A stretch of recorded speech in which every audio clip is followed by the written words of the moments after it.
So I hear that you're in the market to make some new friends, to really garner some new relationships. In my previous videos, you learned how to approach people, and just recently you learned how to carry the conversation. And now you're looking to cultivate those relationships to really make something meaningful out of it. And you just don't know how.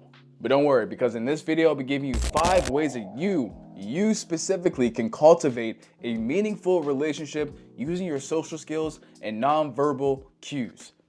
Starting with number 1, using empathetic statements. Now, what is an empathetic statement? I think you know by now, naturally, us human beings are very egocentric creatures. We primarily focus on ourselves, and that's mainly because we need to somehow take care of ourselves to survive throughout the day. But in a world where you want to cultivate meaningful relationships, you're going to have to shift the focus from yourself to the person you were talking to.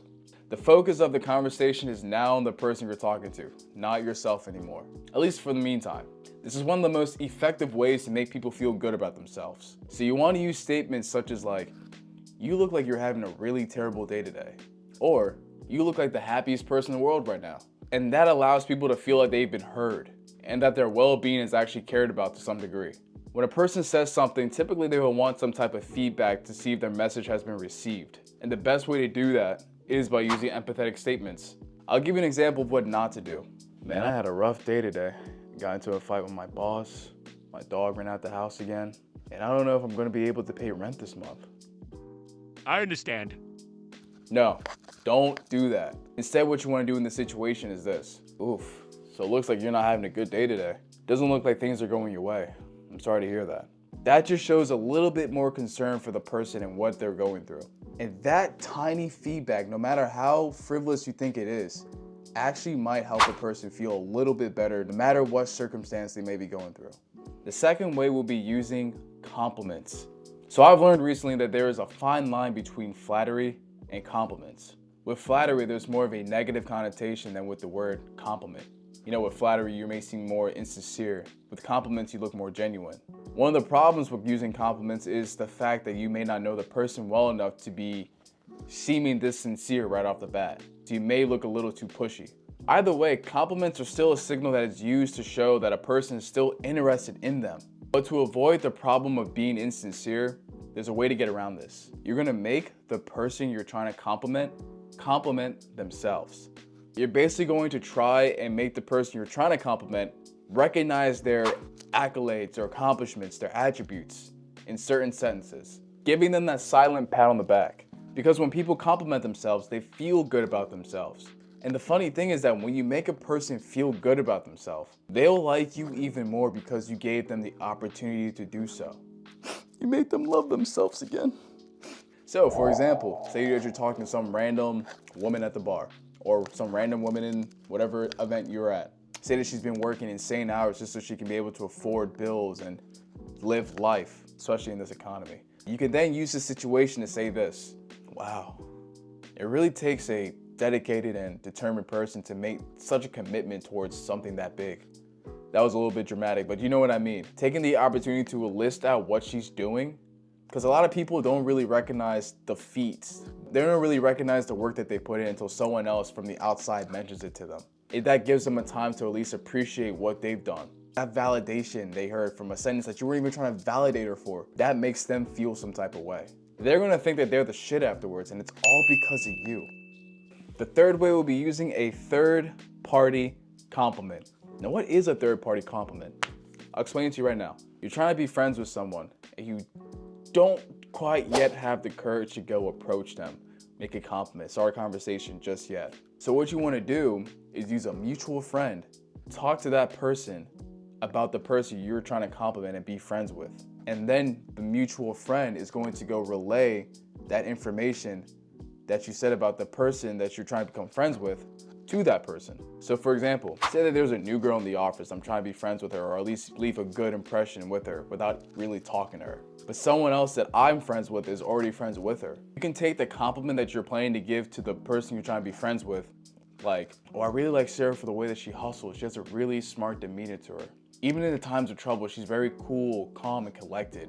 We need that on the team. I love that. Take that compliment and pass it on to your friend, and then have him pass that on to Sarah whenever they get the chance to talk with each other. The conversation is most likely gonna go like, oh, by the way, Joe said that you're really cool, calm, and collected, and he likes the way that you can handle yourselves in times of pressure. And in Sarah's mind, she's never met Joe. She's seen him in the office, but he's never had the courage to go approach because he doesn't really know how to approach women, or coworkers for that matter.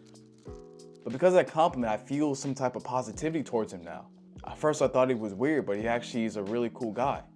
And he complimented me? Nice. That's gonna make that person feel way better. They're gonna be so surprised, but also so grateful. So when you do meet that person for the first time in a real life conversation, it will start on a positive and more respectful platform for each party. The fourth way of cultivating a good friendship that most of you may not realize is by asking a favor from the person you're trying to be friends with.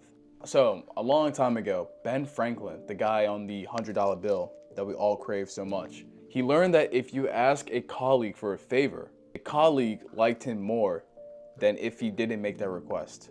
And now this is called the Ben Franklin effect. When a person does someone a favor, it lets them feel good about themselves.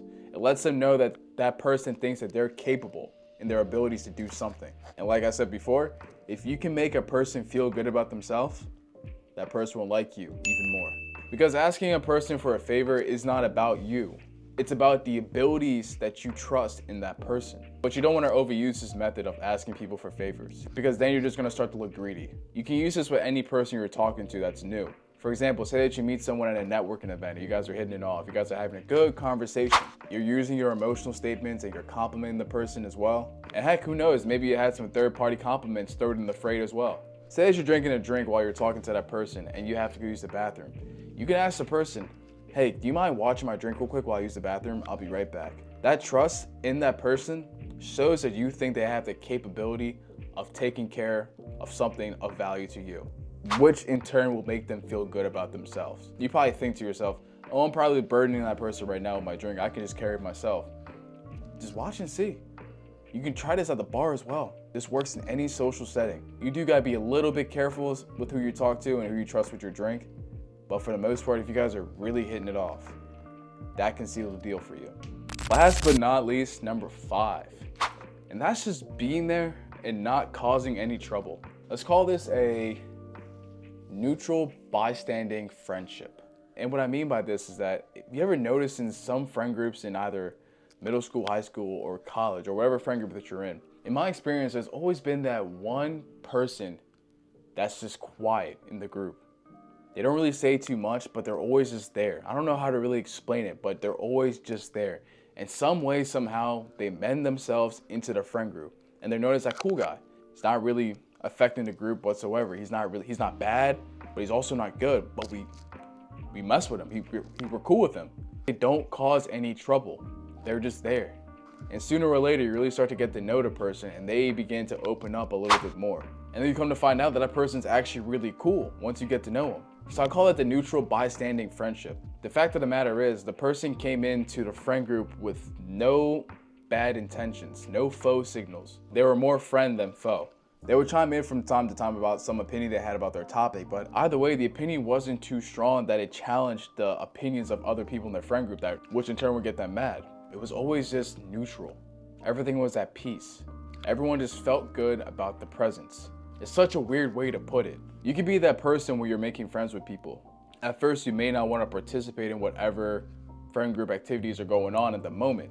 You just want to stay at the sidelines and just watch from afar, but participate when called upon. You don't want to have too much influence. This will let you not have any type of drama that may occur within the friend group. Your only goal in this matter is to just make it more positive from time to time. And with that, that group will see you in a more positive light. They will now treat you more as a friend. It's such a weird way to put it, but I know people will understand what I mean. Just take a look at your friend group and tell me who's that neutral bystanding friend that's now one of the best members in your friend group. There has to be at least one. But yes, I guarantee you that you can use any of these 5 ways to learn how to make friends, whether it be in the office, at work, some random place outside, a bar, at school, wherever. It does not matter. You can use these social ways to learn how to cultivate friendships and really create meaningful relationships. I guarantee it. But if you like what you heard, please make sure to like and subscribe. Share to someone who needs to hear this. Share to someone who needs to make some friends. Let me know what you guys think down in the comment section below as well. Other than that, develop a prodigy mindset and tackle your problems with everything you got. I believe in you. Take care. Peace.